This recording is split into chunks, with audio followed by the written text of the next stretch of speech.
Muchas gracias por tu presentación.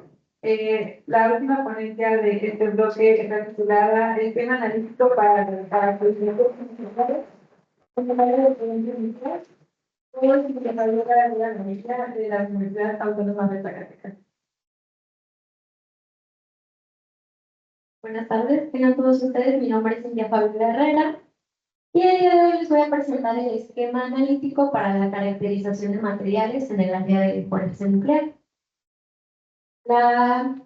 El contenido de esta presentación consiste de una introducción para hablarles un poquito sobre forense nuclear, proceder a explicarles el plan analítico en forense nuclear y los resultados que obtuvimos de un par de muestras siguiendo este plan analítico y las conclusiones de los mismos. Bueno, comenzamos. Para empezar, la forense nuclear es una subdisciplina de las ciencias forenses, pero esta está enfocada en el análisis de materiales nucleares y radiactivos o evidencia contaminada con radioisótopos en el contexto de leyes nacionales e internacionales relacionadas con la seguridad nuclear. Estos análisis tienen el objetivo de determinar qué es estos materiales, qué son, dónde, cuándo, cómo fueron hechos y, de ser posible, cuál era su uso previsto.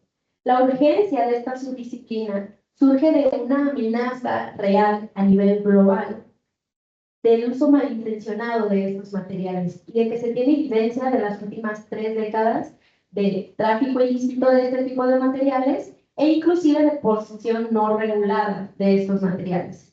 Es por ello que en el Instituto Nacional de Investigaciones Nucleares se generó el Laboratorio Nacional de Forense Nuclear, cuya infraestructura y capacidad analítica es exclusiva en el país y es única en toda Latinoamérica. En este laboratorio se desarrolló un plan analítico, el cual se basa en la integración de técnicas nucleares y convencionales para caracterizar y trazar muestras de origen nuclear y radiactivo. Este esquema se estructuró basado en las recomendaciones de la Agencia Internacional de Energía Atómica y en base a las capacidades analíticas del laboratorio, con la finalidad de obtener un análisis completo para ayudar en la toma de decisiones de las autoridades correspondientes. Ahora, la secuencia es la siguiente. Cabe destacar que este es un flujo secuencial pero dinámico. Esto significa que se va a ejecutar conforme al tipo de muestra, el tiempo y la información que se esté requiriendo en este tipo de análisis. Y comienza con la recepción de las muestras. Todo tipo de evidencia debe de llegar con una cadena de custodia, en donde se registra el material en las manos en las que estuvo en su posesión y fotografía documentada de cada paso para que se sepa que el material que se recolectó es exactamente el mismo o los cambios que tuvo durante la cadena de las personas que lo tuvieron en custodia hasta llegar al laboratorio. El segundo paso es la categorización de este material, en donde se determina si de ser radiactivo va a forense nuclear, y para este punto, con instrumentos portátiles, podemos determinar qué isótopo es el que contiene, qué radionúcleo es el que contiene y su actividad. Sobre todo para estimar qué infraestructura va a necesitar el tipo de análisis y cuáles son las medidas de seguridad que se van a requerir. Se continúa con la caracterización física, en donde las características a resaltar deben ser fotografía del material para tenerlo bien documentado, determinar su color, masa, morfología, densidad y volumen. Ahora, eso es necesario tenerlo bien estructurado, ya que dependiendo del tipo de material se necesita evidencia de todas estas características, pero también son parte del análisis y a continuación les voy a mostrar por qué. Se continúa con análisis no destructivos, en donde utilizamos técnicas como la composición elemental con fluorescencia de rayos X por energía dispersiva, análisis como espectrometría gamma para determinar los isótopos que como forman de muestras y la determinación de su forma química mediante análisis como FTIR, que es IR por transformada de Fourier, y difracción de rayos X. Y por último se pasa a los análisis destructivos mediante un submuestreo controlado, en donde podemos determinar con mayor precisión la composición elemental por ICP masas, ICP sector magnético y espectrometría alfa y SP masa. Ahora, para estandarizar estas técnicas analíticas en el laboratorio, se hizo un análisis de más de 20 muestras. A continuación les voy a mostrar resultados de 2 de ellas para ejemplificar la secuencia de este análisis y las diferencias entre los resultados de una técnica a otra. Comenzamos con la recepción de muestras, en donde para empezar se tiene que dar un código a las muestras, un etiquetado para llevar un seguimiento adecuado de las mismas, y podemos observar la evidencia fotográfica de las dos, en donde tenemos M4A y M11, las dos muestras que les estaré presentando. En la categorización, identificamos en el Identifier un detector portátil que ambas muestras consisten de uranio, es decir, el radioemitido presente en mayor porcentaje es el uranio, en ambos casos. En la caracterización física, cabe resaltar que uno de los análisis que se realizan es el de la determinación del color, y este no se hace nada más al azar, sino con una referencia, como una paleta de colores, que el Pantone, por ejemplo, es internacional, entonces se clasifica de manera que podamos referenciarlo en cualquier parte del mundo con este código de color. Después, en los análisis no destructivos, a ambas muestras se les hizo fluorescencia de rayos X y difracción de rayos X. Y finalmente, en los análisis destructivos, ambas muestras se llevaron a espectrometría alfa. Ahora, como les comentaba, dentro de la caracterización física, uno de los análisis que se realiza es la determinación del color. En este caso, bueno, el código de color del Pantone es el que se muestra en medio en la tabla. Sin embargo, este es importante porque nos puede ayudar a hacer una hipótesis de qué pudiera tratarse el tipo de material, ya que dependiendo de en qué parte del ciclo de combustible nuclear se encuentre un material, podemos observar que tienen colores muy diferentes. Por ejemplo, este es un muestrario de materiales de uranio de la Comisión de Energía Atómica, en donde podemos ver que los compuestos con nitrógeno son amarillos, los óxidos de uranio son negros, café, los compuestos con flúor son verdes. Entonces, si bien esta no es información certera, desde un inicio, cuando se tiene esta clasificación en la categorización física, podemos inferir qué tipo de compuesto podría tratarse y de ahí agilizar el proceso a hacer análisis más específicos, ya sea a confirmarlo o a descartarlo. Este es el resultado de uno de los espectros de fluorescencia de rayos X por energía dispersiva, en donde podemos ver dos diferencias importantes. Y es que si bien ambas muestras, como ya habíamos observado en la categorización inicial, tienen uranio, vemos que el porcentaje en ambas es diferente, ya que la matriz de la muestra 4A tiene muchos elementos presentes, mientras que la matriz de la muestra 11 tiene solo unos cuantos elementos, lo cual nos podría ayudar a indicar que esta muestra tiene uranio más purificado. Ahora, este es un ejemplo de por qué es importante un análisis por difracción de rayos X, que en este caso nos ayuda a entender la composición química de la muestra, porque en la muestra 4A encontramos que el compuesto principal de mayor porcentaje es un nitrato de uranilo.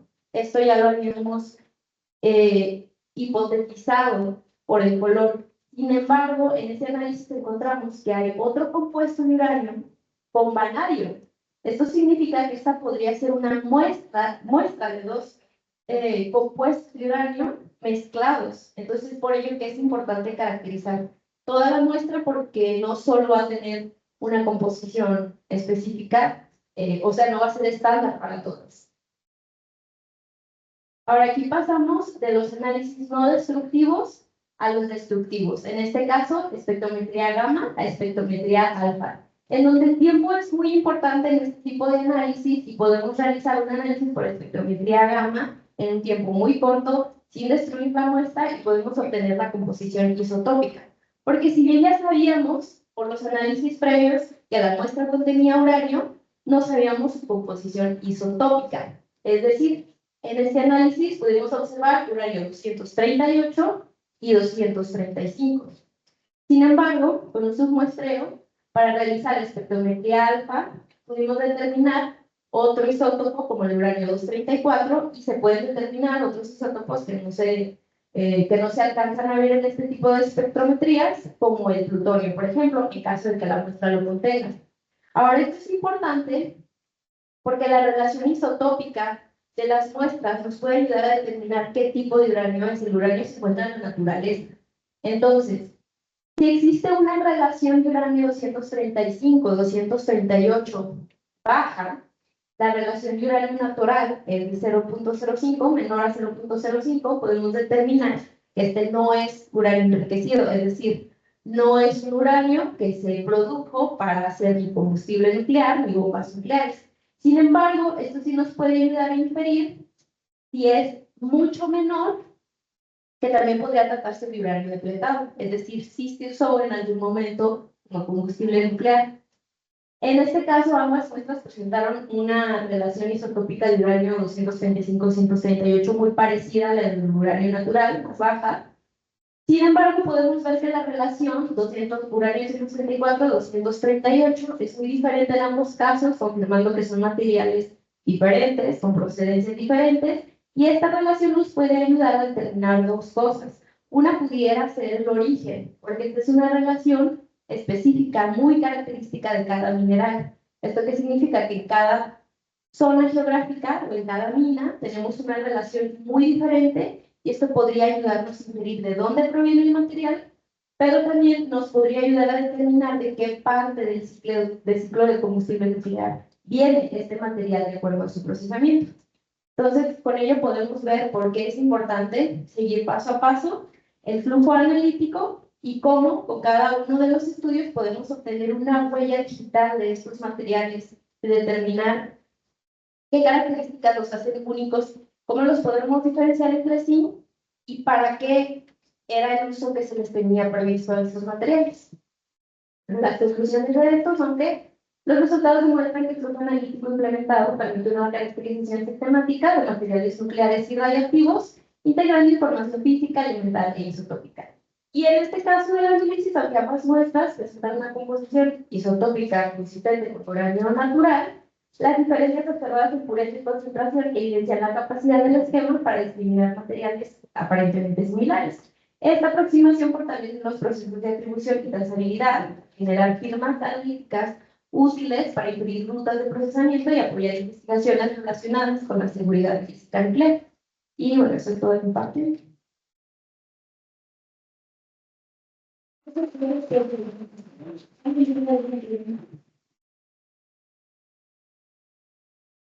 Hola, buenas tardes. Me gustó mucho su presentación. Yo tenía una curiosidad ahorita que estaba mencionando el tema, pues, de el uso, o sea, la categoría que se le puede dar a este tipo de materiales radiactivos, de acuerdo, pues, a cómo se va categorizando en el laboratorio. Y mi pregunta era, ¿cuál es el procedimiento después de un muestreo? ¿Se deshacen las pruebas? ¿Se confiscan? ¿Quién regula qué es lo que sucede o qué es lo que sucede? Ajá, qué es lo que pasa con estas muestras después del laboratorio, después de que se hace una clasificación de estos materiales? Después de que se hace el análisis de laboratorio. ¿Okay?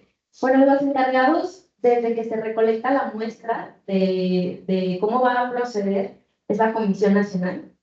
Y dependiendo de en qué proceso legal se encuentra el material, la muestra debe regresar a mano de las autoridades. Es decir, ellos determinan si la evidencia se va al laboratorio para obtener los resultados y se desecha, o si es necesario, porque ellos la tienen que resguardar, de regresar. Es por ello que les comentaba que el flujo es dinámico en el sentido en el que lo ideal es hacer todas las pruebas, pero por ejemplo, si nos están pidiendo que les regresemos exactamente la misma cantidad de microgramos, no podemos destruir la muestra para algunos análisis, entonces tenemos que limitarnos a hacer los que se nos permita hacer y regresar el total de la muestra, pero esto lo deciden las autoridades, o sea, nosotros solo podemos responder a lo que se nos pide. Muchas gracias. ¿Alguna otra pregunta?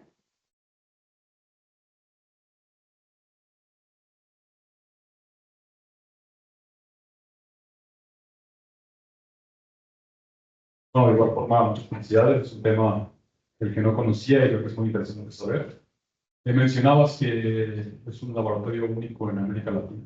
Entonces me interesa saber, igual por curiosidad, como qué relación internacional tienen con otros países para justamente el análisis de muestras, qué regulaciones hay y en caso de un peligro, como mencionabas, para una bomba atómica, quizás un residuo que no se deshizo bien o correctamente conforme a lo regulado, qué es lo que, o qué poder tienen ustedes o qué relación internacional con eso. Bueno, el laboratorio está directamente relacionado con la Agencia Internacional de Energía Atómica, quienes en el año 2000 son quienes sugirieron que todos los países tuvieran un laboratorio forense nuclear, porque desde el 95 aproximadamente empezaron a incrementar los casos de tráfico ilícito y bueno, hemos visto que no se han detenido, ¿no? Entonces, ellos hacen la sugerencia, obviamente no se puede ordenar a nadie poner un laboratorio de este tipo, pero se hace la sugerencia a todos los países. Entonces, en el caso de México, el Instituto Nacional de Investigaciones Nucleares se hizo, sin embargo, la infraestructura es tan pesada que pues no muchos países tienen la capacidad de implementarlo también. Es por eso que el laboratorio es único en América Latina y por ende de necesitar ese apoyo en el análisis de forense nuclear, pues son quienes tendríamos que responder. Entonces, ahí es donde entra, pero es una colaboración internacional, o sea, nunca va a ser exclusiva del país ni para fines del país, sino la idea de la agencia al sugerir estos laboratorios es que sea un apoyo conjunto. No sé si respondí tu pregunta. Sí, muchas gracias.